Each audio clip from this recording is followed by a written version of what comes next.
Hello, everyone. Welcome to our May History Talks. Thank you all for joining us this evening. My name is Felicia Rova Cameron. I am the Associate Curator for the Lacey Museum. I am also joined by our Adjunct Curator, Olympia Moore, who will be moderating the virtual part of the presentation at the back of the room. Our speaker tonight is Anna Schlecht, co-founder of Capital City Pride. Anna will share the history of how a small group of people brought pride to Olympia. And for those of you here in person, if you haven't already, we'd really appreciate if you would sign in after the conclusion of tonight's program so that we can get an accurate count of attendance for folks in the room. And you can also use that form to sign up for our newsletter, and then we'll keep you posted on any events that we're doing. Before we begin tonight's presentation, I would like to start with a land acknowledgement and some recent museum news. The Lacey Museum is on the ancestral land of the tribal people of the Treaty of Medicine Creek, including the Nisqually Indian Tribe and the Squaxin Island Tribe. We acknowledge and remember those tribal people not recognized today who were absorbed or relocated into other tribes for survival. We recognize the ancestors and their descendants who are still here. We recognize and respect the tribal people of the Treaty of Medicine Creek as the traditional stewards of this land since time immemorial, and their role today in taking care of these lands in perpetuity. We recognize and have the responsibility to call attention to the histories of dispossession, forest removal, and abridged treaty rights that allowed our nation, state, and city to develop as they have today. We recommend that community members read the Medicine Creek Treaty of 1854. Okay, so Creativity Corner, we have our monthly crafts going at the museum. So this month we have cherry blossom trees, and then in June we are creating jellyfish. So Creativity Corner is free and for all ages, so join us during museum hours if you would like to participate in a craft. This year, Washington is commemorating the America's 250th anniversary, and we are taking part in the statewide Out of Many One initiative, where museums partner with their communities to identify objects, images, or artwork that reflect the American experience. So we have prepared a list of 10 items from our collection and need your help picking out your favorite. So today is the last day for voting, actually. So if you haven't voted already, you can use the QR code on the screen to send in your vote. And we do also have a ballot box here today, so you can write the number and drop it in the ballot box. The 5 items that get the most votes will be displayed on exhibit at City Hall during the summer. So we look forward to seeing what everyone chooses. The museum opened its doors at the 6th Avenue location mid-January, and we are now having an official grand opening event on Saturday, June 13th. So please join us 10 a.m. to 3 p.m. for a day filled with activities and entertainment. Okay, I promise this is my last announcement. The Great Lacey Adventures Citywide Scavenger Hunt is back for year 2. So this event will be held on Saturday, July 25th from 10 a.m. to 1 p.m. Registration is required for the event. For more information, please visit laceymuseum.org. And as a reminder, tonight's program is the last history talk for this season, and we will pick back up next season in September. So now I would like to introduce our speaker for this evening, Anna Schlecht. Anna Schlecht showed up in Olympia with a backpack and a guitar back in 1976, with hair big enough to see from outer space. Schlecht came to the left coast in search of people who were dedicated to social justice. Once in Olympia, Schlecht realized that she was really looking for the LGBTQ community. While she didn't come for college, she ultimately attended Evergreen, earning an undergraduate degree and a master's in public administration. Later on, she worked for the city of Olympia, doing affordable housing and homeless services for 40 years. Schlecht was involved in founding the Olympia Food Co-op, founded Matrix, a feminist lesbian magazine, helped pass 25 local LGBTQ rights laws, as well as statewide and national LGBTQ rights laws. In the past 50 years, Schlecht has been involved in raising hell on a range of social justice issues. Now, 50 years later, Schlecht lives in Olympia and raises the kind of hell that's easier on the knees and back. Thank you, Anna, for joining us this evening.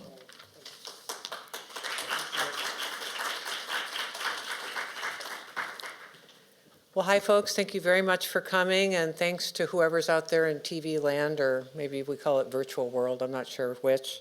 It's an honor to be here and to still be alive because some of the people who founded our local pride are no longer with us. And I will address that as I go through my presentation, but I'm taking a longer view because no single event or festival just drops out of the sky fully formed. We stand on the shoulders of people who came before us. So some of us were around, some of us weren't, and those of us who were around probably weren't paying attention to the 1950s reminders protests. That was the beginning of people marching in the streets for what we called gay rights or homosexual rights in the 1950s. In the 1960s, there were rebellions against police harassment as well as agitation for equal rights. In the 1970s, those marches and rallies took place across the United States. In the 1980s, they evolved into parades and festivals, but we're going to do a quick roust of those events and then come to little old Olympia, Washington's capital city pride.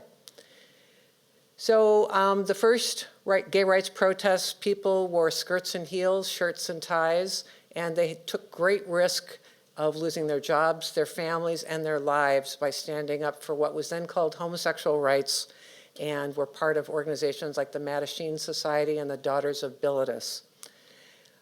Time moved on, and by 1966, there was an event that many people didn't hear about because it was overshadowed by something that happened 3 years later. But in 1966, drag people, transgender folks, and street kids fought back against police harassment at the Compton cafeteria. And a lot of times people don't think of a cafeteria being like a gay spot, but like a lot of oppressed people, we found our spaces for safety where we could.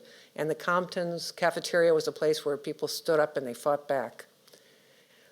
Time moved on, and in 1969, this incredibly powerful woman who is no longer alive, Stormy, and I can't pronounce her last name, Della. Is anybody here good with names? Stormy is how I've always heard her referred to.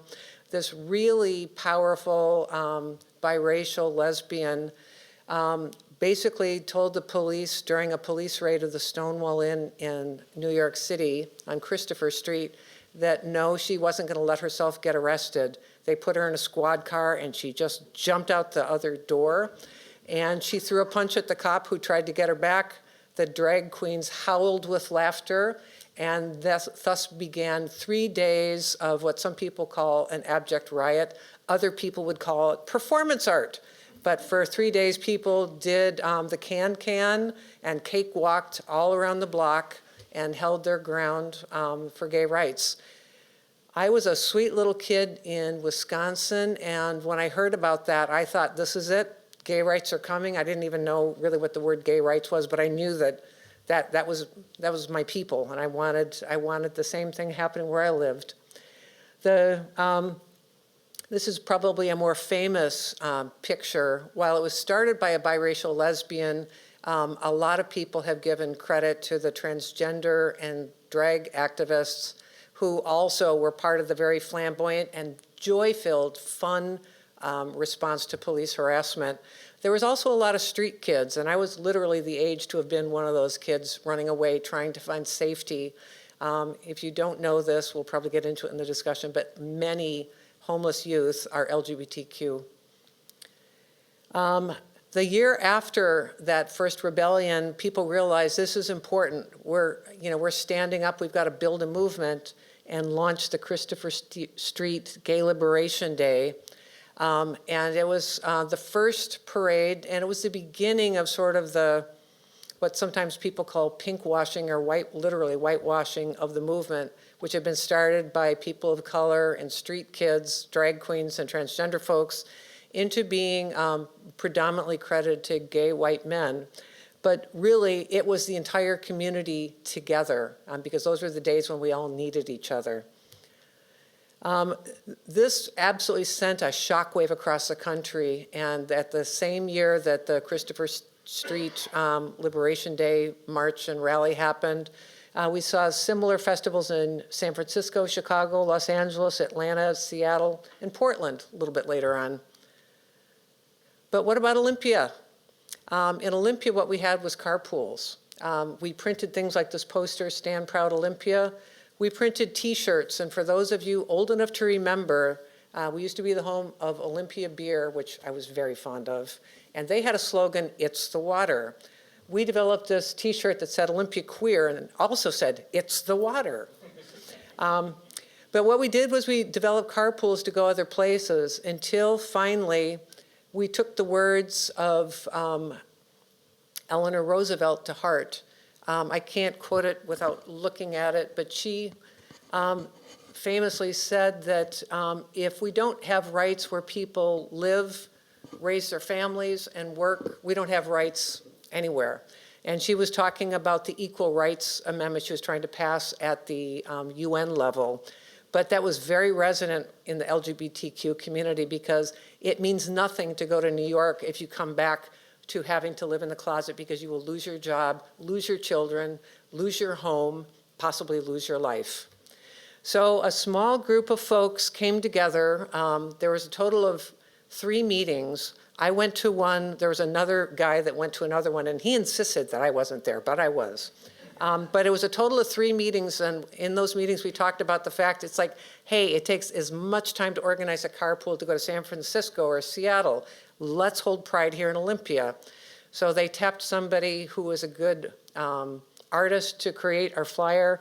And yes, that's reconstructed from a telephone pad I made from the huge stack of flyers I had left over.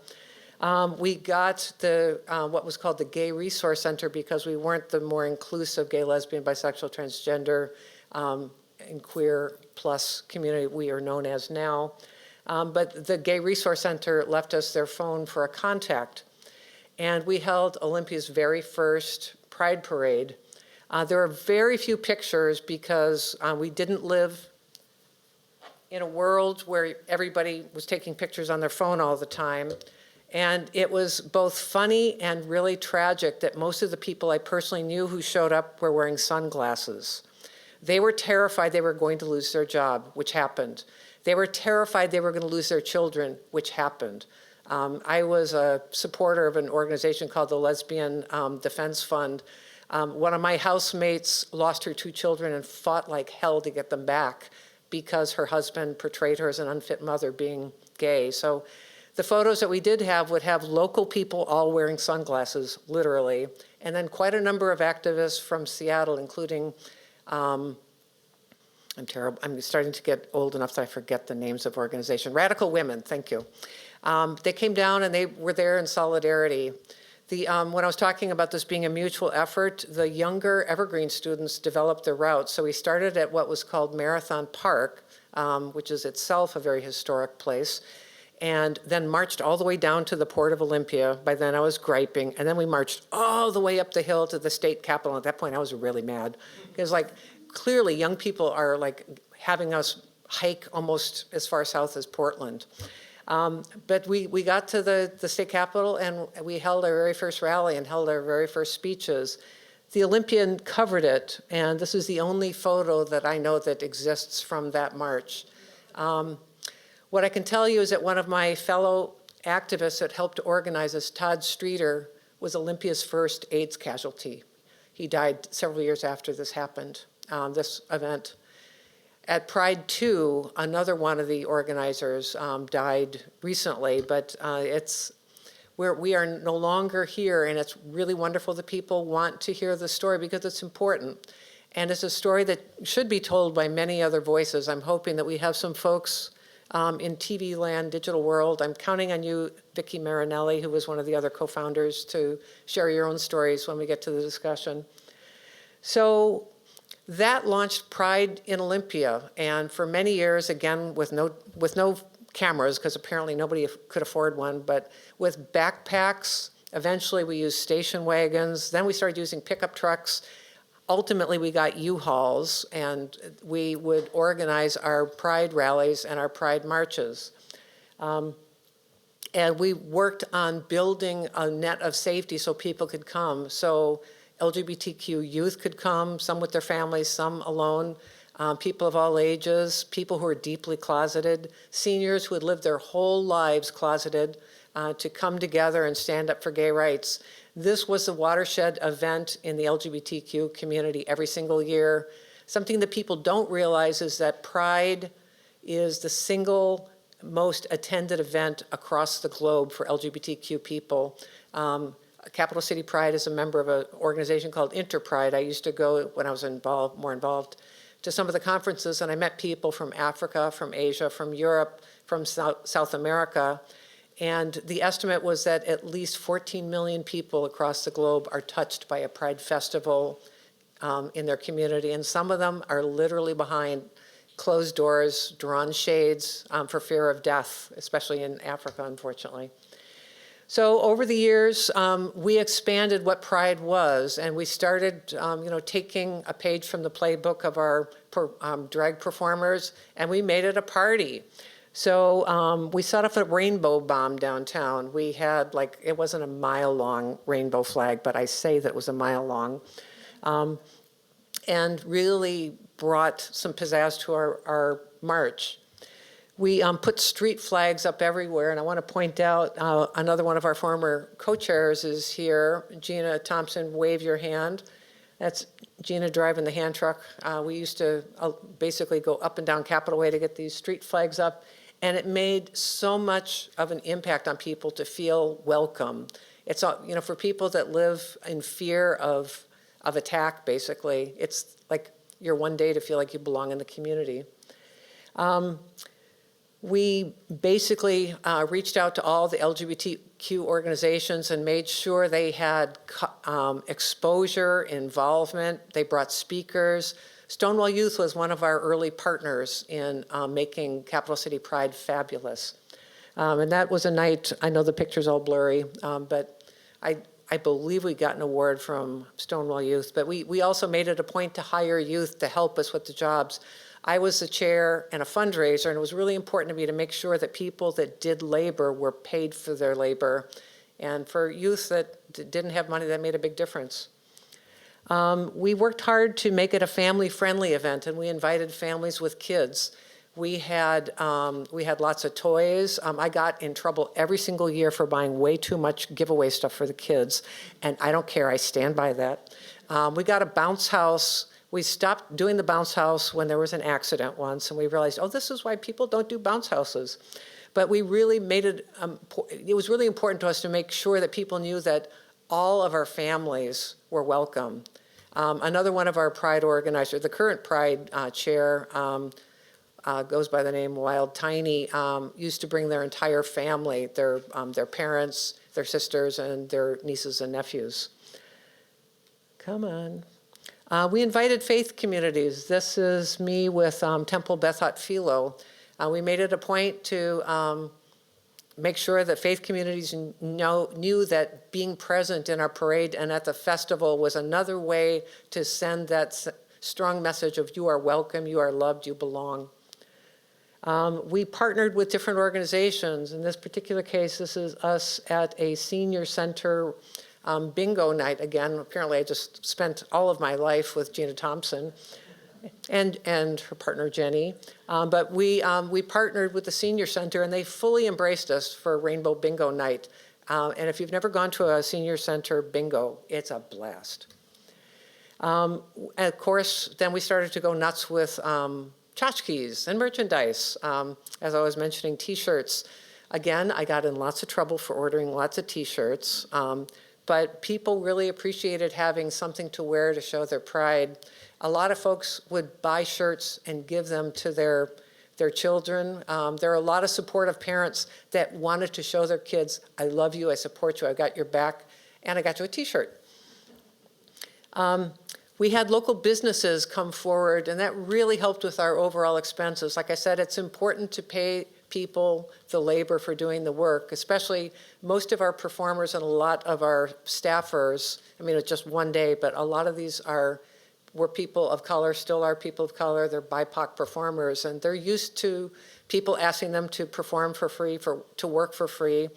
by taking the donations from businesses like Mud Bay Granary, we were able to raise a lot of money. They also handed out so many dog toys. It was such a blast that year. And then in my personal favorite, my couple doors down neighbor, I live near Big Tom's on the east side. One year he said, Anna, I want to paint a Big Tom that's gay, and I want him to be in your parade. And I said, oh, yes, of course we will.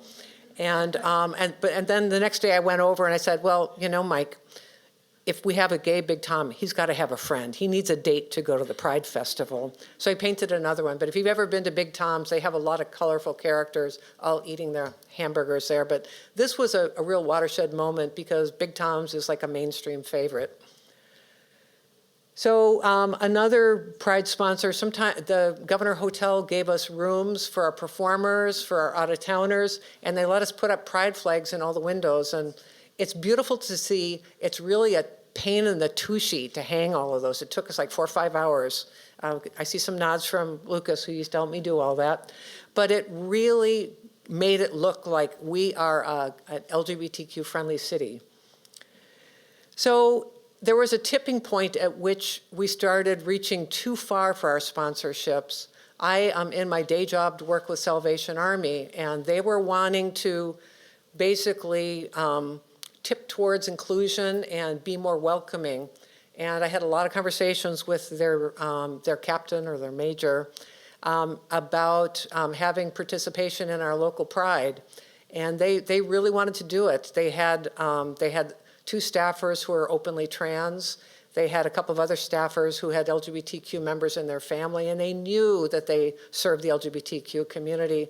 But that was explosive in our community because at the national level, Salvation Army was nowhere near as welcoming as the Olympia level, and that kind of blew up. Another way that we went too far on the sponsorship, again, my goal was to raise money to pay people. I had a great day job. I could volunteer, but I wanted to pay people. And we took money from the big alcohol corporations, and we took money from the gay bars. And my rationale was like, they take all of our money. This is kind of a way to get some of it back. But our community is disproportionately impacted by alcoholism. 1 in 4 gay men are alcoholics. I don't know that we have the data on female-identified people or the trans community. Alcohol is a real challenge, and people were very frustrated, and some people were very angry about us accepting alcohol money. Moving on, our last big milestone, we hit Pride 25, and we started with a bang. I went nuts painting 2-foot-tall letters and making people hold them up all over the community so I could take pictures, and we had a blast doing it. That same year, the 25th anniversary, was the year of the Orlando massacre when 49 people were slaughtered in a gay bar in Florida, and it was devastating. We were the first Pride to happen after the Orlando massacre, and like when I was setting up the porta potties, I would turn to my right and I'd see a microphone sneaking in and a camera wanting to ask me how it felt. So our whole Pride was really under a microscope. And I was the chair and I was a spokesperson. I didn't, it's hard to figure out what to say, especially for me because about 10 years earlier, I had lost a family member in a hate crime in a gay bar in Milwaukee. It was a very emotional time. So we brought people together. 20,000 people lined the streets to support us. And it also brought up all of people's anger and angst about our movement. And it revealed the divisions that we still feel. There was a float that stopped our parade that had this message that felt pretty unclear, but basically it was like, we're angry. It really blew up and fractured a lot of parts of our community. It fractured our Pride committee because we felt like we're doing everything we can. We're trying to build community. I hope we can discuss this more in our discussion, but there were real divisions along the lines of race, along the lines of politics, along the lines of youth who are far more radical with what they wanted to see Pride to be. One of the issues that came up was that they wanted it to be an action to fight back and to strike at at targets of oppression, and people of my age group who had been spit on, punched, shoved, had our jobs threatened, our lives threatened, our families threatened, wanted to have a day in the sun. And it created a real difference between people for whom this was still a march and a rally, and others who really wanted to have a parade and a festival.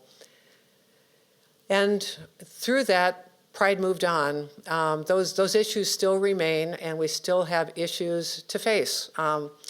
While we started in 1991 as a community that had to come together, we needed each other, we depended on each other.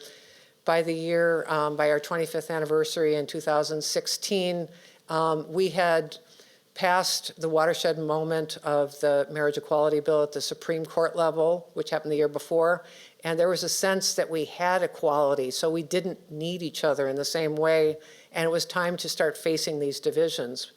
So Pride moved on. We continued forward until Stonewall 50, which was Olympia 28, which was a fabulous Pride that maybe we'll have time to talk about. We also moved on in leadership. I remained the Pride chair because nobody would take it. It was literally, as my ex-wife said, Pride was a mistress in our marriage. It's a lot of work. If you've ever gone to a festival, you think, oh, there must be like a staff of 5,000 people who put this on, and usually it's 5 to 10 dedicated people who don't sleep or eat, and they max out all their credit cards to put that festival on. I was so happy when first Gina said that they would step forward to become the chair and person in the middle, and then on the right side of the photograph, Wild Tiny or Natalie Koblentz, and it reflected a shift in the community. I am the demographic of the older gay community, predominantly white. I mean, this is true of all of America. It was a majority white, 73, 74% white population. The younger community is approaching a tipping point of being a majority multiracial. And the leadership needs to reflect that. The ideas, the festival, what we have to offer needs to embrace where people are. I always hope that there is a place for us old people to pull up our lawn chair and have a day in the sun. And please don't ask me to lift heavy things because I think those days are over for me. But it's been a very long journey in the 35 years that we've had Pride in Olympia. We're actually going to be holding a reunion of those Olympia Pride organizers who are still living the night before Pride, and hope to get some coverage on that. So that is the Pride story. And these are a couple of my favorite people from one of the Pride, I can't remember which one, probably 2015. This is where I'd like to open it up to all of you to share, because I know some of you have either been Pride chairs.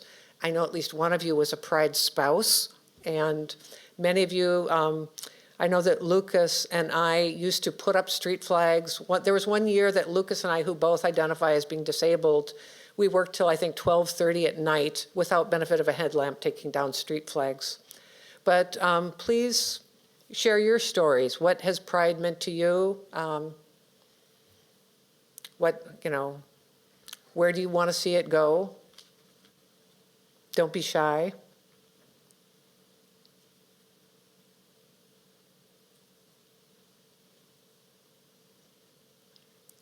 I know that we have one of the early organizers in TV world named Victoria Marinelli. I am channeling you, Victoria Marinelli. Do you have anything that you want to share? We actually do have a comment online. We can't do where they can kind of speak to us right now, but I can read out comments if that works. Sure. And they have said, hold for later, loving Anna's presentation so far. Okay, just a couple of notes. There is a pretty solid photographic record from that first Olympia Pride, entirely thanks to Kelly Hawke, our co-founder, Todd Streeter's partner at the time. He kindly gifted me his original negatives, and I'm working to get high-quality prints and digital images made from them in advance of Pride 35. Well, Victoria, you've been holding out on me. Do you have another comment? Not at the moment, but I'll let you know if we do.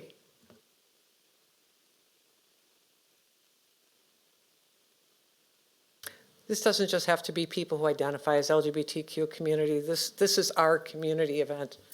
Michael. Thank you. Thank you for your presentation. Michael Cade.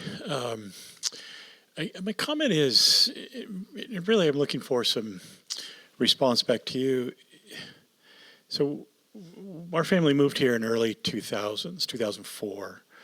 And I think what impressed me upon moving to this community, Thurston County, was the notion is that these things occur here. And they happen here, and we pay attention to it. And I think in my day-to-day job, in my world, I certainly have become more understanding and respectful of the need for these things to occur. And so really is the comment is I want to encourage you and encourage this community to continue to have these things and bring me into that role as well. But I just wanted to thank you for your presentation and the notion that I'm very proud to be in this community that this occurs. And it's nice. It really feels good. And I sense some tension, and the world is changing. But really, it's important that this continue. And that really is my comment. So thank you very much. Thank you. And anyone else with a comment like that, if you could write that to our White House. Almost immediately upon taking office, our president ordered the removal of the word transgender from the national monument that is at the Stonewall. And it was one of many actions that gobsmacked me. The city forcefully reinstalled, they also took down the pride flag, and the city put back the pride flag. But it's really important that you stand up at the local, state, and federal level. It feels like life is hunky-dory here, but it's not. It's not. I identify as gender fluid. People presume that they see me as female. I have a kid, so I have credentials, I guess. But friends of mine who are clearly openly transgender are not welcome. They have been threatened. I could go on and on about this, but I'll just briefly say that I have two friends, a married couple, transgender women who are together. They both had very high-paying jobs, had won national award. One of them won national awards. Both of them won statewide awards for their performance in their respective fields.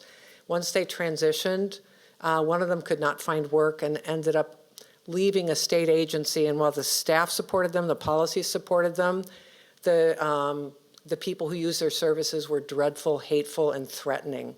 So it's not over, especially for our transgender community.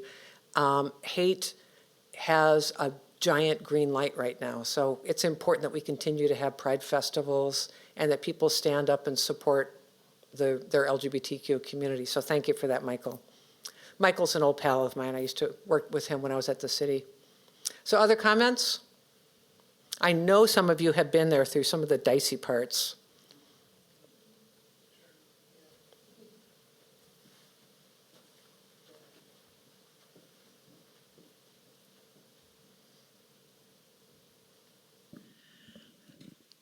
Well, Anna, we go way back, and I appreciate that you put in that you didn't hold back from the tension spot that happened after Orlando. That was a sobering moment, and continues to be like, oh, we do have a lot of struggles within our community, and differences of how to go about in confronting fascism that we're living under. When you said things are hunky-dory here, I'm involved, as you know, in immigrant justice work, and it doesn't feel hunky-dory at all to me. But and my neighbor Cece was basically hate crimed off of our street after living there in her tricked-out van for about 6 years. Could you be a little bit more clear? Cece is an openly transgender woman who's houseless, living in her van. Thank you. And as a disability rights activist, so if those are issues you want to help fight for, she's on a campaign with the city council in Olympia. Come out Tuesday night at 6 o'clock to support her and speak out. Anyway, lovely to see the ending here of these 3 women I know. Oh, I don't know. I'm just rambling, but I do appreciate that you have this trajectory, this historical framework, that we've been watching, since, with the carpools to Seattle, watching the resistance there to corporate sponsorship in Seattle. We were like, this does not represent us. So just there's always tensions around, do we take their money? Do we not? Do we? Anyway, I'll just pass it on to Lucas. And I want to say that I agree with you. There are some corporations not to take money from, but it's really unfair to expect people to work for free.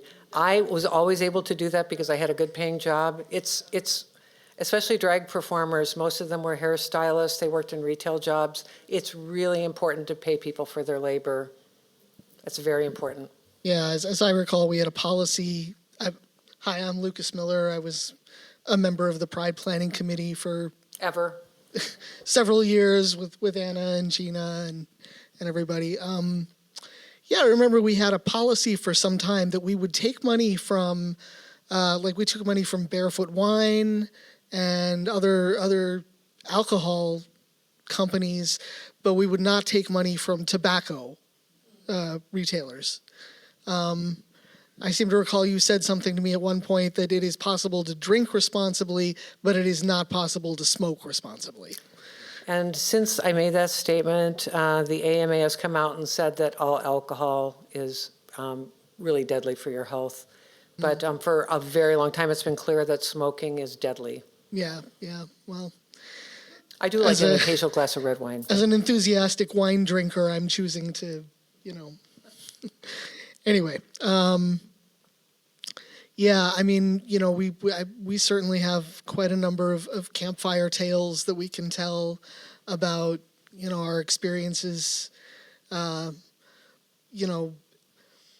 loading the moving van at Anna's house and bringing everything down to the park to set up and building our Pride merchandise booth and making a real party out of going up and down Capitol Way, installing the Pride flags on the lampposts. I was just telling someone the story of the year we did that in a violent thunderstorm.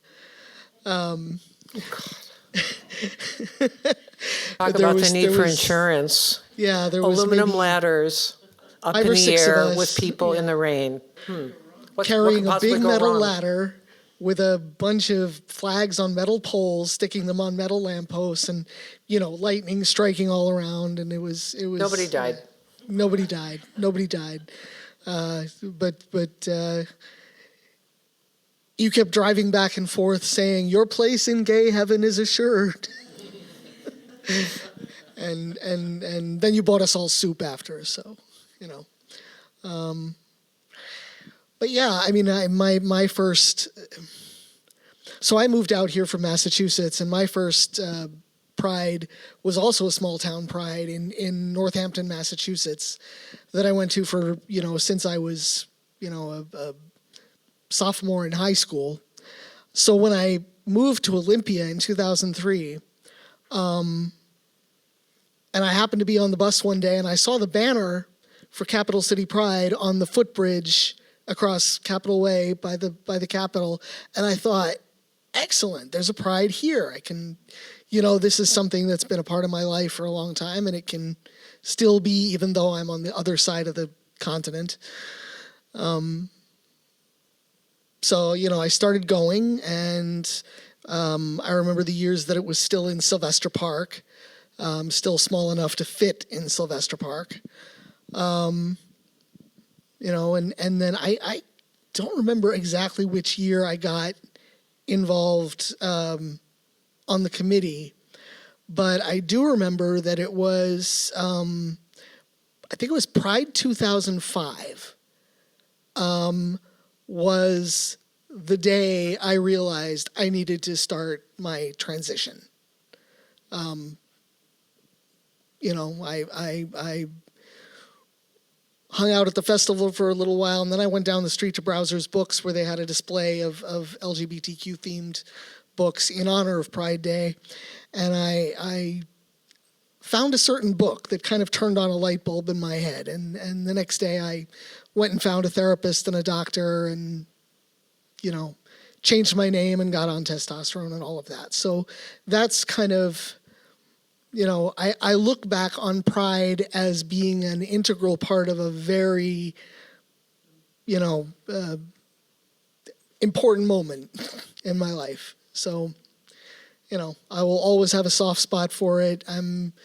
These days I'm with PFLAG and we always table at Pride. So come visit us this year. Yeah. Thank you, Luke. Thanks for your years of working on Pride. All right, we're going to hear from the OG. You got a comment from Zoomland? Okay, go ahead. I'm going to organize my thoughts. Yeah. We do have another comment from Victoria Marinelli. Sorry for holding out on the photos. Also wanted to shout out Todd's and my then roommate Judith Samuels Cahan, who with Dana Schuer-Halls and Sarah Wright produced a fantastic segment for the public radio program This Way Out on that first Pride. And this includes clips of both Anna's speech and Victoria's.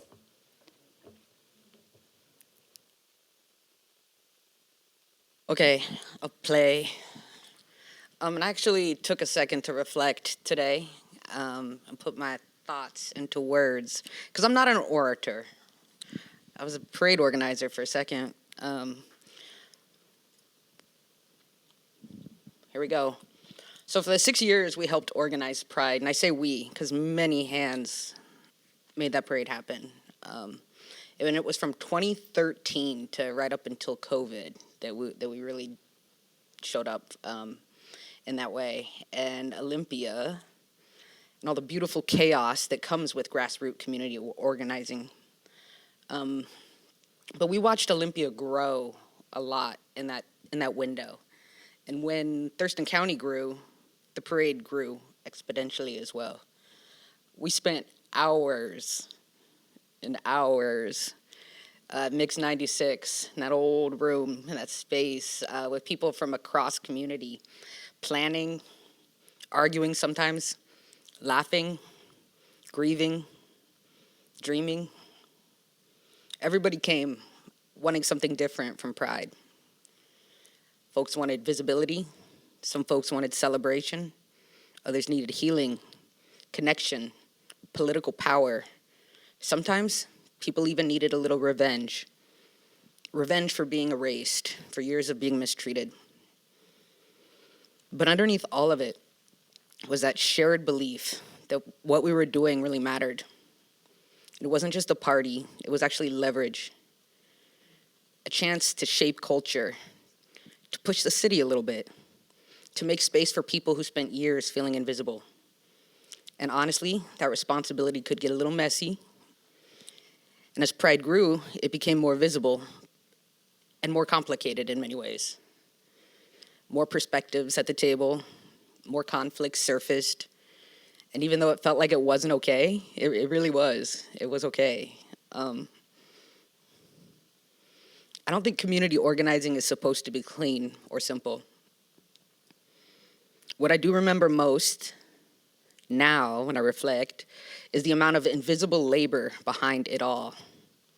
The emotional labor, the relationship management, the burnout, the conflict navigation, and the unpaid care work that made those moments possible.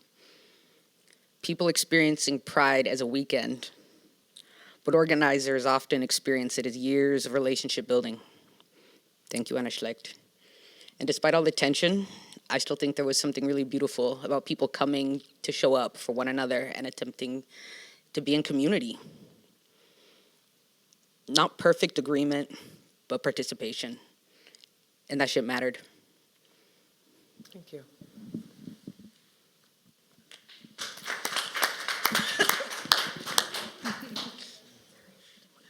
Gina was the first person that took Pride from me. I handed it, and then I put my arms like this. Nope, it's yours. Anybody else? Okay, we have quite a few online. I'll start making my way through. If anyone else has anything, do raise your hand. We have one from Gary Gerst, who says, Anna, could you comment on how you felt about the turnouts at City Hall and at Sylvester Park around Bill Clayton's assault and then end of life? Thank you with much respect. Yeah, well, that's Gary Gerst is an absolute rock star of a teacher from Olympia High School, now retired. My son never liked what Gary taught, which was, I kept trying to shove him into Gary's classes, but Gary is a rock star. Thank you very much for your service. What Gary's talking about was the hate bashing of Bill Clayton in response to bringing the first out high-ranking general to speak in Women's Day. General Greta Kammermeyer was going to speak at Olympia High School. Bill was beaten savagely, beaten unconscious. We first organized a rally in his support and gathered everybody around to let Bill know we got you. We've got all of the young people who fought to make this happen, and it was a very fraught time. We could all talk a lot. That would be a great topic at some point. A week later, Bill killed himself. And one of his comments that will always resonate for me was that his speech at the rally was that, you know, for my friends who are straight, this was hard and they got hurt. But for me, it is what the future holds as an out bisexual man. It's how I met his parents. Gabby and Alec Clayton became very close, lifelong friends, and many of the people here in this community, this room here tonight, came around and supported them after the loss of their son. But the community really came together. But it was just a crystal clear example of how hate turns into violence and can kill.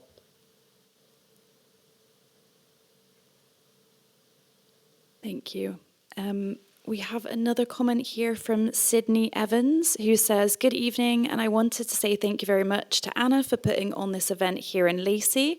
I was part of the very first Pride Parade and worked very hard for about 2 to 3 weeks prior to the Pride event to make it happen here at Olympia.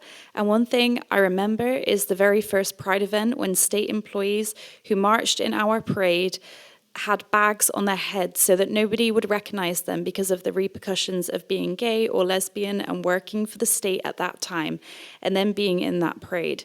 So we've come long ways so far for our city at least, and I know in other jurisdictions as well. We're getting there slowly, but there's still so much hate out there.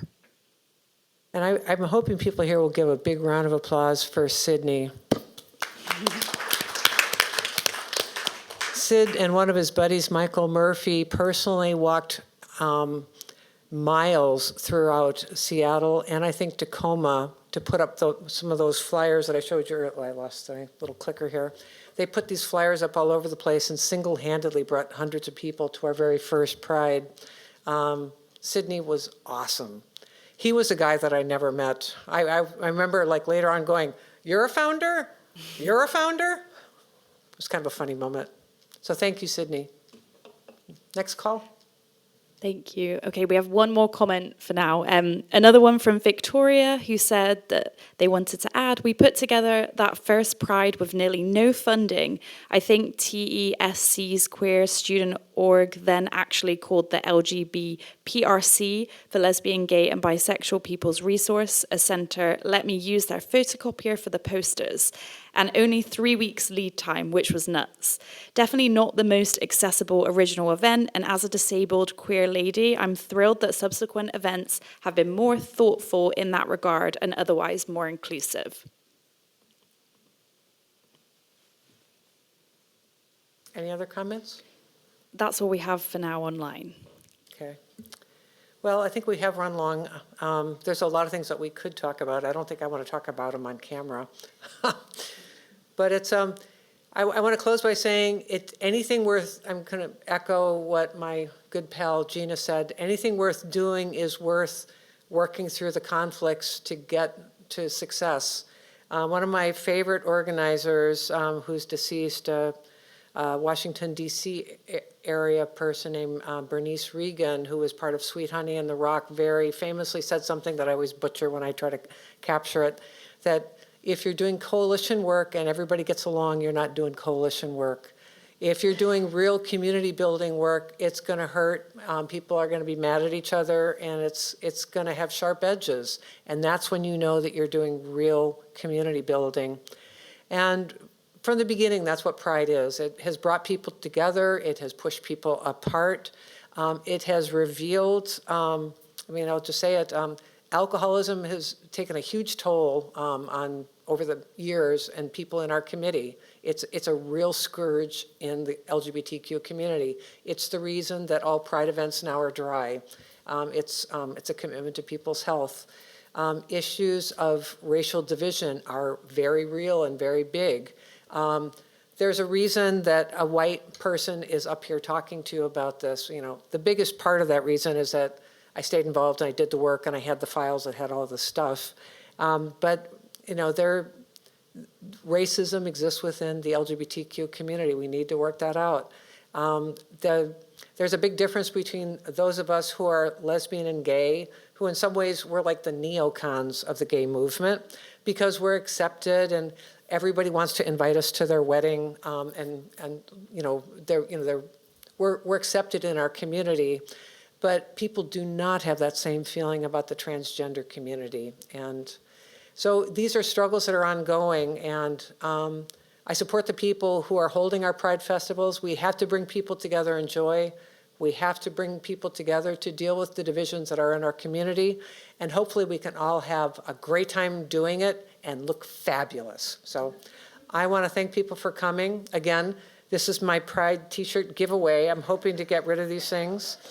And I am here, you should never take advantage of a crowd or a microphone without saying, making an attempt at fundraising and future organizing. I'm donating my honorarium tonight to Capital City Pride. I put my money where my mouth is. I put my money where my heart is. If you want to donate, you can do so online. They do powerful work. They employ a lot of artistic, low-income folks. The other thing I want to say, and this is a challenge to people here and to you, Victoria, because you are my person. We are going to do this together. I would like to create an online LGBTQ history museum. If for no other reason, I need to get this crap out of my basement. I am too old to go up and down the stairs anymore. But we need to gather these items before, I will soon become one of the ancestors. And I want to pass this on. So if you're interested, I think it's time to start thinking, how do we create an online, a digitally based LGBTQ history museum? And I want to close by thanking Felicia, Olivia, Aaron, I'm sorry I don't know your name, but the people at Lacey History Museum rock. Even though Pride was in Olympia, we have never been asked to do something like this at the Olympia Heritage Society. You folks rock, support them, go to their open house. They've had so many other incredible programs that feature local veterans of the civil rights movement, people who survived the Japanese internment. There have just been so many fabulous programs that they put on, so check them out.